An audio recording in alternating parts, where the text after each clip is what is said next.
Banks यहां पर 2100 से 2400 के बीच में बताते हैं कि सोना देखने को मिलेगा 2024 में, कि इंटरेस्ट रेट्स में एक बार कटौती होगी तो बहुत स्पीड से होगी, ऐसा सभी का व्यू यहां पर है।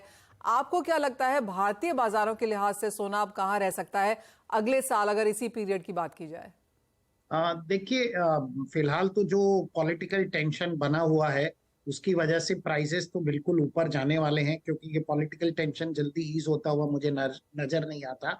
लेकिन मुझे लगता है कि मैं अगले 2 सालों की बात करता हूँ। अगले 2 साल में मुझे बिल्कुल सोना $2500 के आसपास लगता है, यानी भारतीय बाजारों में लगभग 72 से 78 हजार के बीच में सोना रह सकता है।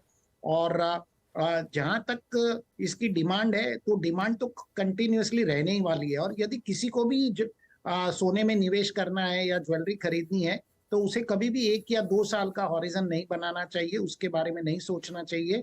आप बिल्कुल कम से कम आपका 8 साल का विजन रखिए। मैं पिछले 8 साल की बात करूं तो सोवरिन गोल्ड बॉन्ड 8 साल पहले 2700 रुपए में इश्यू किया गया था, तो आज सोने का भाव 6000 है। तो उसमें आप देख लीजिए, आपको 120% रिटर्न मिल चुका है। तो हिस्टोरिकली जब आप देखते हैं कि आपको हर साल 15% का रिटर्न मिला है, तो फ्यूचरिस्टिकली भी आपको उतना ऑप्टिमिस्टिक होना पड़ेगा। 15 ना मिल के आपको मान लीजिए 10% ही रिटर्न मिल जाए, तो इससे बेहतर सोने में और क्या रिटर्न हो सकता है। क्योंकि उस ज्वेलरी को पहन के आप शादियों अटेंड कर सकते हैं, फेस्टिवल अटेंड कर सकते हैं, आप फ्लॉन्ट कर सकते हैं, तो बहुत सारी चीजें, आपका परिवार खुश रहता है। तो शादियों का सीजन तो ज्वेलरी का सीजन रहेगा ही, साथ साथ में बहुत ही बढ़िया इन्वेस्टमेंट का भी मौका है। ये जो 4,25,000 करोड़ के आप आंकड़े बता रहे हैं, तो मुझे तो, मेरा तो मानना है इसमें लगभग 15 से 17% तो सोने में ही खर्च होने वाला है लोगों का, ऐसी मुझे उम्मीद। All right. तान्या, जैसे कहा गया कि जहां जब हम सोना लेते हैं तो वो लंबे समय के लिए होता है। इवन जो लोग फाइनेंशियल प्रोडक्ट्स में सोने में इन्वेस्ट करते हैं वो भी लॉन्गर पीरियड के लिए करते हैं। सुरेंद्र जी ने यहाँ पर एक व्यू भी बताया गोल्ड बॉन्ड्स के हिसाब से। यूजली जब हम लोग ऐसे ही बैठ के बात कर रहे होते हैं तो ये बात होती है कि मेरी शादी में तो सोना उतने का था और इस वक्त तो मैं ऐसे बैठे बैठे कितनी अमीर हो गई हूं। तो जब जब हम बात करें कि अगले 2-3 सालों में इतना सोना बढ़ जाएगा, तो किस तरह की buying age of now trends आप देख रही हैं? इस बारी देखिए क्या हुआ है।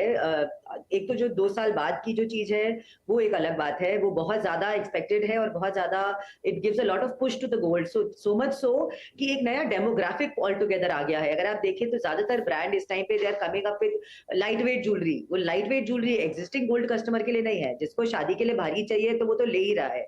This is a new addition to the gold sales, where जो कि मैं हमेशा कहती हूँ कि गोल्ड का जो है ना, वो इन्वेस्टमेंट के अलग प्रोडक्ट से कभी भी कम्पीट नहीं करा जाता है। उसका एक्चुअल जो कंपटीशन है वो अलग लग्जरी एक्सपेंडिचर से है, कि जैसे आईफोन है, आईपैड्स हैं, या अदर इलेक्ट्रॉनिक्स है, या anything which you spend your money on and then it उसका डेप्रिसिएशन 4 साल में डेप्रिसिएट करके खत्म हो गया। ये एक्चुअली वो इन्वेस्टमेंट है जो कि आपको लग्जरी भी दे रहा है और आपका इंक्रीमेंट भी ले रहा है। तो there is a new demographic जो शायद दिवाली के टाइम पे 25 to 35 ईयर ओल्ड वुमेन जो पैसा किसी और चीज पे खर्च कर देती थी, वो they now are they become first time gold buyers. They want to buy light weight gold jewellery. तो वो बहुत बड़ा एक नया सेक्टर इमर्ज हो रहा है, उस पर बहुत ज्यादा आ रहा है, इन्वेस्टमेंट आ रहा है, जो कि टेक अवे नहीं कर रहा है ब्राइडल ज्वेलरी और other parts of jewellery, polki jewellery या जो भी अदर ज्वेलरी जो पॉपुलर थी, उससे टेक अवे नहीं कर रहा है। सो आई थिंक एंड जैसे जैसे अभी ऑफ कोर्स थोड़ा वॉचफुल है, अभी कस्टमर भी काफी टाइम से सुन रहा है, बट ये बहुत दिन का प्रेशर नहीं है। जैसे मैंने पहले बोला 2024 में ही देखने को मिलेगा।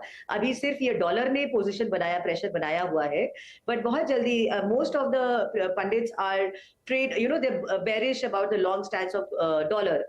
तो वो जो जब उसका जो रिजल्ट आएगा वो इमीडिएटली गोल्ड पर आएगा, बहुत जल्दी आएगा। जैसी पॉजिंग आएगी या जैसे ही कटबैक्स आएंगे रेट में फेड के, वो सारा रिटर्न आपका सोने में वापस आएगा। और ये हमेशा देखा है कि बढ़ते हुए रेट ऑफ सोने में हमेशा जो लॉन्ग टर्म डिमांड है, जो लॉन्ग टर्म सेल है, देखिए बढ़ती चली आई है सोने के रेस, और सेल भी उसकी बढ़ती चली गई है इंडिया का, है ना। So I think that will keep going further. Absolutely.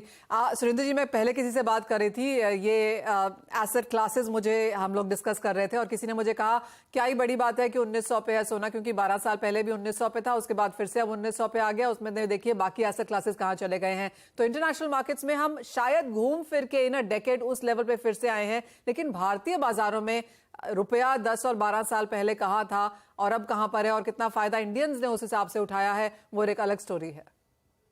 जी बिल्कुल। आप इंडियन बाजारों की बात कीजिए, क्योंकि हमारे यहाँ पे रुपया लगातार गिरता है और रुपया गिरने की वजह से ही कहीं ना कहीं हमारी इकोनॉमी स्ट्रांग होती जा रही है।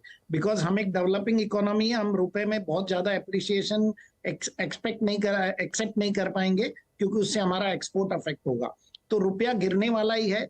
हमारे we are not an oil producing country, हम कोई गोल्ड प्रोड्यूसिंग कंट्री नहीं है, ऑयल प्रोड्यूसिंग कंट्री नहीं है। हम इलेक्ट्रॉनिक भी ज्यादा करके इंपोर्ट ही करते हैं। तो ये सब मद्देनजर पर जहां रुपया गिरेगा, सोने के दाम डॉलर में चाहे कंसिस्टेंट भी रहें, तो आपको सोने में रिटर्न मिलने ही वाला है, क्योंकि भारतीय बाजारों में सोना महंगा होने वाला है। जब पहले $1900 था, तो मेरे ख्याल से उस वक्त 32,000 रुपए के आसपास सोना था। अब $1900 है, तो आप देख लीजिए 60,000 के आसपास सोना है। तो ये तो आपको जब भारतीय बाजारों में आप भारतीय प्राइस के अनुसार कंपैरिजन कीजिए। और मैं तो कहता हूँ बहुत बहुत सिंपल कंपैरिजन मैंने आपको दिया है। 8 साल पहले आप देख लीजिए 2700 रुपए का सोना 6,000 है।